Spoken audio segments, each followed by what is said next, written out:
అందరికీ నమస్కారం. ఈరోజు మనం మాట్లాడుకోబోయే టాపిక్ ఏంటంటే, ఈరోజు ప్రధాన పత్రికలలో సుప్రీంకోర్టులో మన రాజకీయ నాయకులకు సంబంధించి వచ్చినటువంటి ఒక ముఖ్యమైన వార్త.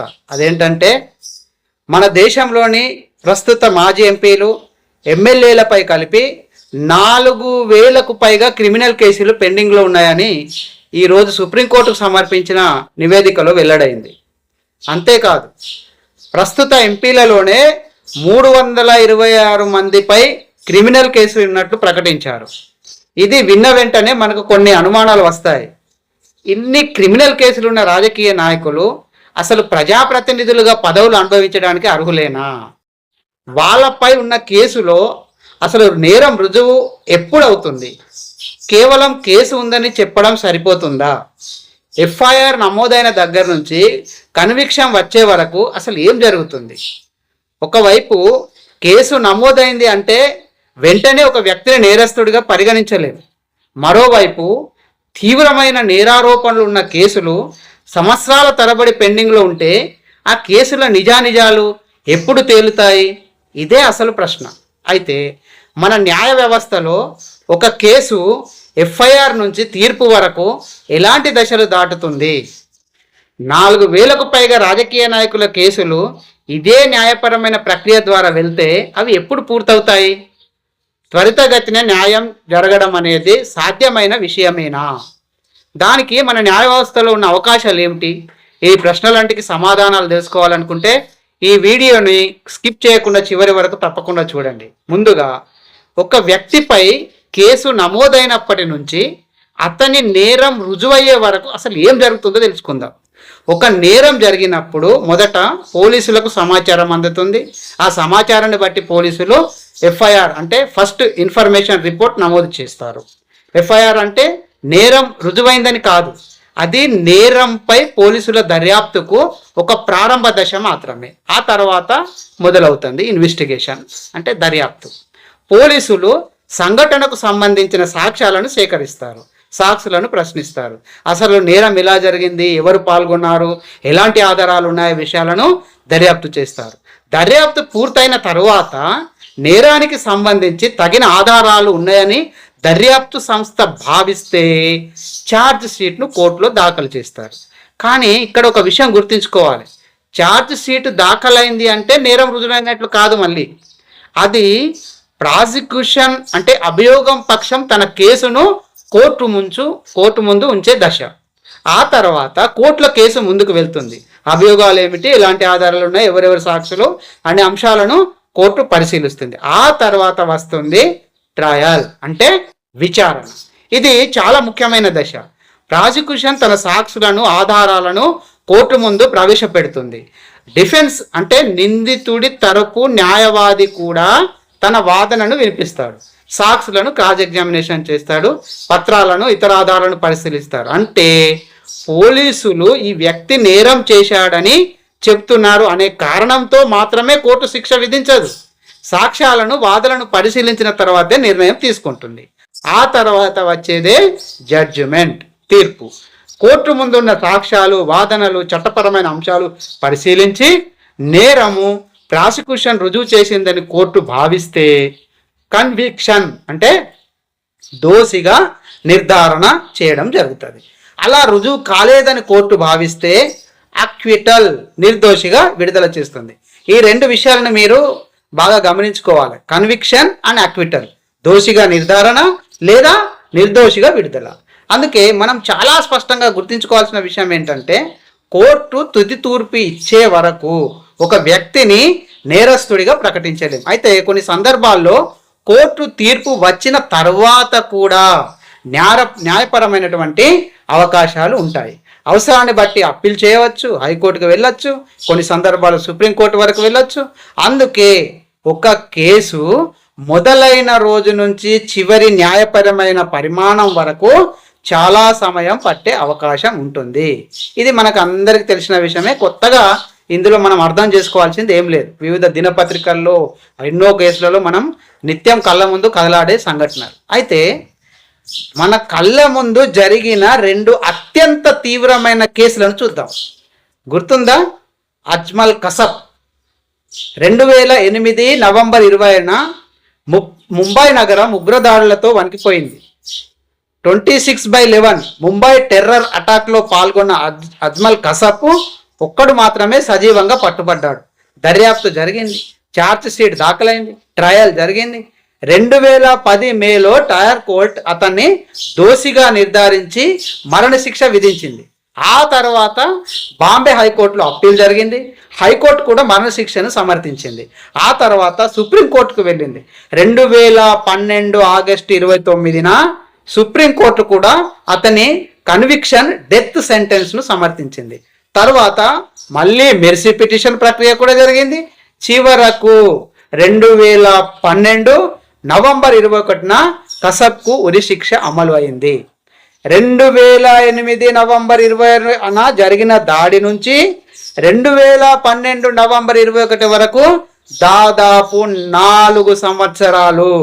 ఇక్కడ మనం గమనించాల్సిన విషయం ఏంటంటే, నిందితుడు సజీవంగా పట్టుపడ్డాడు, దేశాన్ని కుదిపేసిన నేరం అయినా చట్టపరమైన ప్రతి దశను దాటిన తర్వాతే చివరి శిక్ష అమలు అయింది. ఇంకో రెండో ఉదాహరణ చెప్దాం, అందరికీ చాలా గుర్తున్న ఉదాహరణ. అఫ్జల్ గురు కేసు. అఫ్జల్ గురు గుర్తున్నాడా? 2001 డిసెంబర్ 13 భారత పార్లమెంటుపై ఉగ్రదాడి జరిగింది. ఈ కేసులో అఫ్జల్ గురుపై విచారణ జరిగింది. ట్రయల్ కోర్టు మరణశిక్ష విధించింది. తర్వాత హైకోర్టు, సుప్రీంకోర్టు వంటి న్యాయపరమైన దశలు అన్నీ జరిగాయి. సుప్రీంకోర్టు 2005లో మరణశిక్షను సమర్థించింది. తర్వాత రివ్యూ, మెర్సీ పిటిషన్ వంటి ప్రక్రియలు కూడా జరిగిపోయాయి. చివరికి 2013 ఫిబ్రవరి 9న అఫ్జల్ గురుకు ఉరిశిక్ష అమలైంది.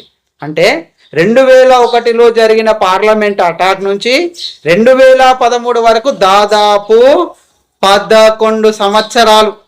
ఇక్కడ కూడా అదే విషయం మనకు కనిపిస్తుంది. నేరం ఎంత తీవ్రమైనదైనా చట్టపరమైన ప్రక్రియ తప్పనిసరి. ఇప్పుడు మళ్ళీ మనం ఈరోజు వచ్చిన వార్త దగ్గరకు వెళ్దాం. ఎన్నికల్లో పోటీ చేసే సమయంలో అభ్యర్థులు ఎలక్షన్ కమిషన్కు సమర్పించే ఫామ్ 26లో అఫిడవిట్లో తమపై నమోదైన క్రిమినల్ కేసుల వివరాలను ప్రకటిస్తారు. ఏడిఆర్ అంటే స్వచ్ఛందంగా ఒక సంస్థ ఉంది, ఏడిఆర్ అనే సంస్థ. ఆ అఫిడవిట్లను సేకరించి విశ్లేషించి నివేదికలను విడుదల చేస్తుంది. ఆ నివేదిక ప్రకారము ప్రస్తుత మాజీ ఎంపీలు, ఎమ్మెల్యేలపై కలిపి 4192 క్రిమినల్ కేసులు పెండింగ్లో ఉన్నాయని పేర్కొంది. ఇందులో ఇంకా గమ్మత్ ఏంటంటే, ప్రస్తుత లోక్సభలో 251 మంది, రాజ్యసభలో 75 మంది సభ్యులు తమపై క్రిమినల్ కేసులు ఉన్నట్లు స్వయంగా అఫిడవిట్లో ప్రకటించుకున్నారు. ఇక ముఖ్యమంత్రుల విషయానికి వస్తే, దేశంలోని 31 మంది ముఖ్యమంత్రుల్లో 14 మంది తమపై క్రిమినల్ కేసులు ఉన్నట్టు వాళ్ళే ప్రకటించుకున్నారు. వారిలో 11 మంది సీరియస్ క్రిమినల్ కేసెస్ ఉన్నట్టు కూడా ప్రకటించుకున్నారు. కానీ ఇక్కడ గుర్తుంచుకోవాల్సిన విషయం ఏంటంటే, ఇవి కేసులు మాత్రమే, ఇవి కన్విక్షన్లు కావు. కేసు ఉన్నంత మాత్రాన నేరం రుజువైనట్లు కాదు కదా. మరి ఈ కేసులన్నీ కూడా ఎఫ్ఐఆర్ నుంచి investigation, charge sheet, trial, judgment, అవసరమైతే అప్పీలు, ఇలా న్యాయపరమైన ప్రక్రియను దాటాలి. అందుకే అసలు ప్రశ్న, ఈ కేసులు ఎప్పుడు తేలుతాయి? ఈరోజు సుప్రీంకోర్టు ముందున్న నివేదికలో ప్రజాప్రతినిధులపై ఉన్న కేసులను త్వరితగతిన పరిష్కరించడానికి కొన్ని ముఖ్యమైన సూచనలు కూడా వచ్చాయి. ప్రత్యేక కోర్టుల ఏర్పాటు, ఎంపీ ఎమ్మెల్యేల కేసులకు ప్రయారిటీ ఇవ్వడం, హైకోర్టు ద్వారా కేసుల ప్రోగ్రెస్ను మానిటర్ చేయడం, ముఖ్యంగా ఛార్జ్ ఫ్రేమింగ్ తర్వాత 1 సంవత్సరంలో ట్రయల్ పూర్తి చేసేలా ప్రయత్నించడం వంటి సూచనలు ఉన్నాయి. ఇవి అమలైతే ప్రజాప్రతినిధులపై ఉన్న తీవ్రమైన కేసులు సంవత్సరాల తరబడి పెండింగ్లో ఉండకుండా త్వరగా తేలే అవకాశం ఉంటుందని భావించవచ్చేమో. కానీ ఇక్కడ మనం మరో విషయాన్ని కూడా మర్చిపోకూడదు. త్వరితన న్యాయం అంటే తొందరపాటు న్యాయం కాదు. మిత్రులు, మళ్ళీ గుర్తు చేస్తున్నా, త్వరితగతిన న్యాయం దొరకడం అంటే తొందరపాటు న్యాయం కాదు. నిందితుడికి తన వాదన చెప్పుకునే అవకాశం ఉండాలి, సాక్ష్యాలను పరిశీలించాలి, 2 వైపులా వాదనలు వినాలి, అప్పుడే న్యాయం జరుగుతుంది. అదే సమయంలో న్యాయం పేరుతో ఒక కేసు దశాబ్దాల తరబడి పెండింగ్లో ఉండడం కూడా సరి అయిన పరిస్థితి కాదు. ఎందుకంటే ఆరోపణ ఎదుర్కొంటున్న వ్యక్తికి కూడా తనపై ఉన్న ఆరోపణ నిజమా అబద్ధమా అనేది త్వరగా తేలాలి. బాధితుడికి కూడా తనకు న్యాయం ఎప్పుడు జరుగుతుంది అనే ప్రశ్నకు సమాధానం రావాలి. నేరం చేసిన వ్యక్తి అయితే శిక్ష పడాలి, నేరం చేయని వ్యక్తి అయితే విముక్తి పొందాలి. కానీ ఏది నిజమో అది వీలైనంత త్వరగా తేలాలి. ఇప్పుడు కసబ్ లాంటి అత్యంత తీవ్రమైన ఉగ్రవాద కేసులో కూడా తుది శిక్ష అమలు కావడానికి దాదాపు 4 సంవత్సరాలు పట్టింది. అట్లానే అఫ్జల్ గురి కేసులో దాదాపు 11 సంవత్సరాలు పట్టింది. మరి ఇదంతా భారతదేశము కల్లార ముందు చూసి ఇది ముక్త కంఠంతో ఆయన నేరస్తుడని చెప్పిన సందర్భమే కదా. మన కళ్ళ ముందు జరిగిన అత్యంత తీవ్రమైన నేరాల్లో కూడా న్యాయపరమైన ప్రక్రియ పూర్తవడానికి ఇంత సమయం పట్టింది. మరి వేలాది రాజకీయ నాయకులపై ఉన్న క్రిమినల్ కేసులు కూడా ఇదే న్యాయపరమైన ప్రక్రియ ద్వారా వెళ్తే వాళ్ళ కేసులు తుది పరిష్కారాన్ని చేరడానికి ఎంత సమయం పడుతుంది? వాటికి త్వరగా పరిష్కారం వస్తుందని మనం ఆశించవచ్చా? లేక ఇలాంటి కేసులను త్వరగా పరిష్కరించడానికి ప్రత్యేక వ్యవస్థ అవసరమా? అసలు ఇది మన న్యాయ వ్యవస్థలోని లోపమా, లేక కేసుల సంఖ్య ఎక్కువగా ఉండడం, దర్యాప్తుల ఆలస్యం, సాక్షుల సమస్యలు, వాయిదాలు, కోర్టులపై వర్క్లోడ్, అప్పీల వంటి అనేక కారణాల వల్ల ఇలా జరుగుతుందా? మీ అభిప్రాయం ఏమిటి? ప్రజాప్రతినిధులపై ఉన్న తీవ్రమైన క్రిమినల్ కేసులకు ఒక నిర్దిష్ట కాలపరిమితిలో విచారణ పూర్తయ్యేలా ప్రత్యేక వ్యవస్థ ఉండాలా, లేక ప్రస్తుత న్యాయ వ్యవస్థలోనే అవసరమైన సంస్కరణలు చేస్తే సరిపోతుందా? న్యాయ వ్యవస్థ లోపమా, లేక వ్యవస్థలోని ఇతర కారణాలా? మీ అభిప్రాయాన్ని కామెంట్ రూపంలో తప్పకుండా చెప్పండి. ఎందుకంటే ఆరోపణ ఉన్నవాడికి కూడా న్యాయం కావాలి, బాధితుడికి కూడా న్యాయం కావాలి. నేరం చేసిన వాడికి శిక్ష పడాలి, నేరం చేయని వాడికి విముక్తి కావాలి. కానీ ఏది నిజమో అది సాధ్యమైనంత త్వరగా తేలాలి. ఇది సగటు భారతీయుడిగా కోరుకునేది. ధన్యవాదాలు.